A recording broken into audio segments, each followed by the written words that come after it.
The annunciation church, annunciation ദേവാലയം, മംഗളവാർത്ത ദേവാലയം. Northern ഇസ്രായേലിലെ നസ്രത്തിലെ ഒരു കത്തോലിക്ക ദേവാലയമാണ് ചർച്ച് ഓഫ് അനൗൺസിയേഷൻ, ചിലപ്പോൾ ബസലിക്ക ഓഫ് അനൗൺസിയേഷൻ എന്നും അറിയപ്പെടുന്നു. പരിശുദ്ധ കന്യകാമറിയത്തിൻ്റെ ഭവനം സ്ഥിതി ചെയ്യുന്ന കത്തോലിക്ക പാരമ്പര്യത്തെ അടിസ്ഥാനമാക്കിയാണ് ഇത് സ്ഥാപിക്കപ്പെട്ടത്. ഗബ്രിയേൽ ദൂതൻ അവൾക്ക് പ്രത്യക്ഷപ്പെട്ട് അവൾ ദൈവപുത്രനായ ഈശോയെ ഗർഭം ധരിച്ച് വഹിക്കുമെന്ന് പ്രഖ്യാപിച്ചു. ഈ സംഭവം പ്രഖ്യാപനമെന്നറിയപ്പെടുന്നു. പട്ടണത്തിൻ്റെ മധ്യഭാഗത്തുള്ള ഒരു മികച്ച കെട്ടിടമായ പള്ളി കന്യകാമറിയത്തിൻ്റെ വീടാണെന്ന് വിശ്വസിക്കപ്പെടുന്നിടത്താണ് നിർമ്മിച്ചിരിക്കുന്നത്. ഗബ്രിയേൽ മാലാഖ മറിയത്തെ സന്ദർശിക്കുകയും ദൈവപുത്രനെ വഹിക്കുവാനുള്ള ക്ഷണം നൽകുകയും ചെയ്ത ഈ സ്ഥലത്തെ നസ്രത്തിലെ ചർച്ച് ഓഫ് അനൗൺസിയേഷൻ അനുസ്മരിക്കുന്നുണ്ട്. മിഡിൽ ഈസ്റ്റിലെ ഏറ്റവും വലിയ പള്ളിയാണ് ഇത്. അതിൻ്റെ ഭീമാകാരമായ കുപ്പോള, അതായത് താഴികക്കുടം, നഗരം മുഴുവനും ആധിപത്യം പുലർത്തുന്നു. 1950-നും 60-നും ഇടയിലാണ് ഈ ദേവാലയം നിർമ്മിക്കപ്പെട്ടത്. ദേവാലയത്തിൻ്റെ പ്രധാന വാതിലിന് മുകളിൽ വെർബം കറോഫാക്തം എസ്ത് എത് ഹബിത്താവിത് എന്ന ലാറ്റിൻ പദപ്രയോഗം നോബീസിൽ ആലേഖനം ചെയ്തിട്ടുണ്ട്. അതിനർത്ഥം വചനം മാംസമായി നമ്മുടെ ഇടയിൽ വസിച്ചു എന്നാണ്. ദേവാലയത്തിൻ്റെ അടിയിൽ കുഴിച്ചെടുത്ത ഗ്രോട്ടോയ്ക്കുള്ളിലെ ബലിപീഠത്തിന് താഴെ സമാനമായൊരു വാചകം ആലേഖനം ചെയ്തിട്ടുണ്ട്: ഗബ്രിയേൽ മാലാഖ മറിയത്തെ മംഗളവാർത്ത അറിയിച്ച സ്ഥലം. ഇറ്റാലിയൻ വാസ്തുശില്പിയായ ജിയോവാനി മുസിയോയാണ് ഇത് രൂപകൽപ്പന ചെയ്തത്. 1969 ഇത് സ്ഥാപിതമായി. ഈ പള്ളിയിൽ 2 നിലകളുണ്ട്. ഇത് ധാരാളം ആരാധകർക്ക് മതിയായ ഇടം നൽകുന്നു. കൂടാതെ വിശുദ്ധ ഗുഹയും മുൻ പള്ളികളുടെ അവശിഷ്ടങ്ങളും സംരക്ഷിക്കുന്നു. നിത്യതയുടെ ബോധമുണർത്തുന്ന ശക്തമായ സ്മാരക കെട്ടിടമാണ് ഈ ദേവാലയം.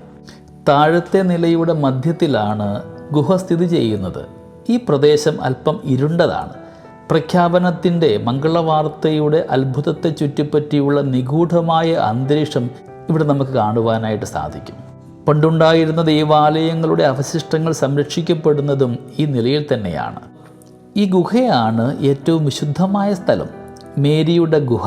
അതിൽ കത്തോലിക്ക ക്രിസ്ത്യൻ പാരമ്പര്യമനുസരിച്ച് ഗബ്രിയേൽ പ്രധാന ദൂതൻ മേരിയെ സന്ദർശിച്ച് ഈശോയെ ഗർഭപാത്രത്തിൽ സ്വീകരിക്കുവാനായിട്ട് അനുഗ്രഹിക്കപ്പെട്ടവളാണെന്ന് അവളോട് പറയുന്നു. AD 427 ഈ സ്ഥലത്ത് ആദ്യ പള്ളി ഉണ്ടാവുന്നു. അതിനുശേഷം മറ്റു ചില നിർമ്മിക്കപ്പെടുകയും ചെയ്തു. നാം ഇന്ന് കാണുന്ന ദേവാലയം 1969 സ്ഥാപിതമായതാണ്. 59.5 മീറ്റർ ഉയരമുള്ള ബസിലിക്കയിൽ വിശുദ്ധ കുടുംബത്തെ ചിത്രീകരിക്കുന്ന വർണ്ണാഭമായ മൊസൈക്കുകളൊക്കെയുണ്ട്. ലോകമെമ്പാടുമുള്ള ക്രിസ്ത്യൻ കമ്മ്യൂണിറ്റികളാണ് മൊസൈക്കുകൾ നിർമ്മിച്ചത്. ഓരോ കലാരൂപവും അത് അയച്ച രാജ്യത്തിൻ്റെ ദേശീയ സ്വഭാവത്തെ പ്രതിഫലിപ്പിക്കുന്നു. 1950 മുതൽ ഫ്രാൻസിസ്കൻ സന്യാസിമാരാണ് ഈ ദേവാലയത്തിൻ്റെ ഉത്തരവാദിത്തം ഏറ്റെടുത്തിരിക്കുന്നത്. ദേവാലയത്തിൻ്റെ പ്രധാന കവാടത്തിൽ കുറേയേറെ ചിത്രങ്ങൾ ആലേഖനം ചെയ്തിട്ടുണ്ട്. ഈശോമിശിഹായുടെ ജനനത്തെക്കുറിച്ച്, ഈജിപ്തിലേക്കുള്ള പലായനം, ഔസേപ്പ് സഹായിക്കുന്ന ഈശോ, ഈശോമിശിഹായുടെ മാമോദീസ, മലയിലെ പ്രസംഗം, കാൽവരി മലയിൽ 3 ആണികളാൽ തൂങ്ങിക്കിടക്കുന്ന ഈശോ. ഈശോമിശിഹായുടെ ഇഹലോക ജീവിതത്തിലെ വ്യത്യസ്തമായ സംഭവങ്ങളാണ് ആ വാതിലിൽ ആലേഖനം ചെയ്തിരിക്കുന്നത്.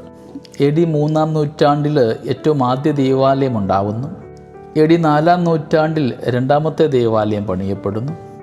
ദേവാലയത്തിലേക്ക് കടക്കുമ്പോൾ നടുവിൽ ഏറ്റവും മുകളിലായിട്ട് ഈശോമിശിഹായുടെ ഒരു വെങ്കല രൂപമുണ്ട്.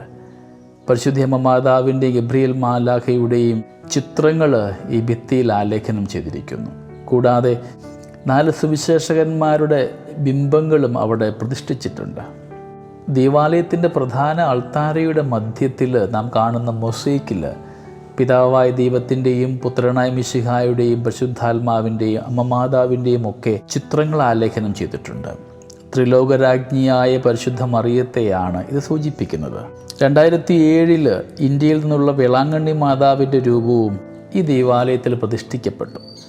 ഇതിൻ്റെ മുകൾ ഭാഗത്തൊക്കെ നമ്മൾ കാണുന്നത് AVM തുടങ്ങിയ അക്ഷരങ്ങളാണ്. ആവേ മരിയ എന്നാണ് അത് ഉദ്ദേശിക്കുന്നത്.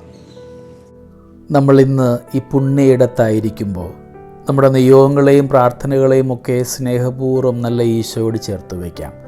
അമ്മ മാതാവേ, അമ്മയുടെ ജീവിതത്തിലെ മംഗളവാർത്ത പോലെ ഞങ്ങളുടെ ജീവിതത്തിലും നന്മയുടെ വാർത്തകളൊക്കെ എന്നും കേൾക്കുവാൻ, നല്ല ഈശോയെ സ്നേഹിച്ചുകൊണ്ട് ഞങ്ങളായിരിക്കുന്ന ഇടങ്ങളിലൊക്കെ നന്മയുടെ വാർത്തകൾ സമ്മാനിക്കുവാൻ ഞങ്ങളെ ഓരോരുത്തരെയും ഉപകരണമാക്കണമേ എന്ന് ഞങ്ങൾ പ്രാർത്ഥിക്കുന്നു.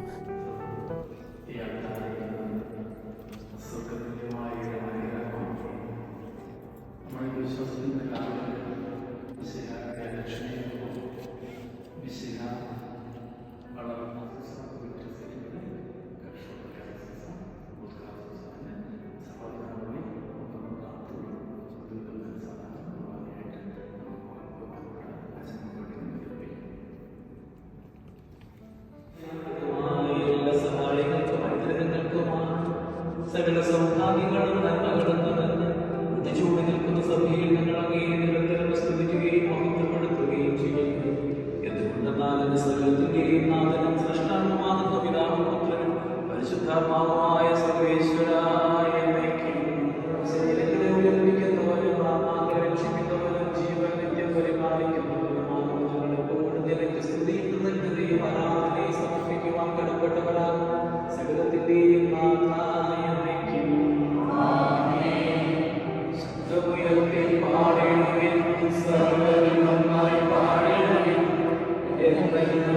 ജീവിക്കും സർവേശ്വരനെ വാഴ്ത്തിടുവിൻ. പരിപാലനാം സർവേശ, പരിപാലനാം ബലവാനേ, പരിപാലന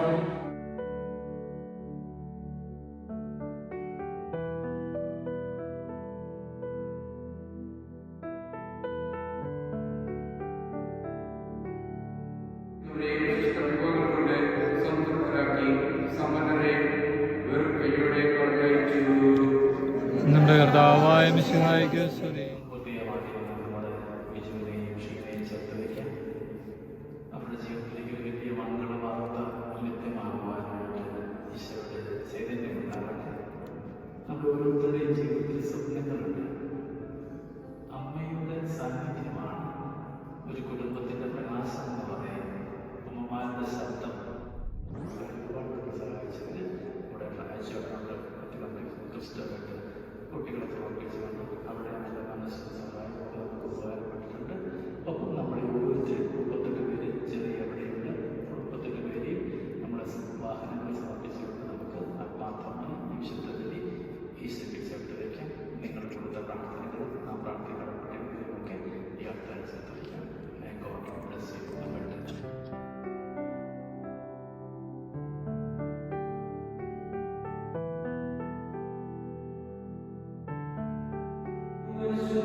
ജീവദായകവും ദൈവികവുമായ ശുദ്ധകുമാരനോട് നിങ്ങളുടെ കടങ്ങളും പാപങ്ങളും കൊടുക്കുകയും അപരാധങ്ങൾ ക്ഷമിക്കുകയും ചെയ്യും.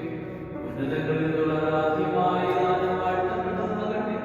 സകലത്തിന്റെയും നാഥായ വയ്ക്കും. ആമേൻ. അങ്ങയുടെ നാമം പൂജിതമാകണമേ. അങ്ങയുടെ രാജ്യം വരണമേ. അങ്ങയുടെ തിരുമനസ്സ്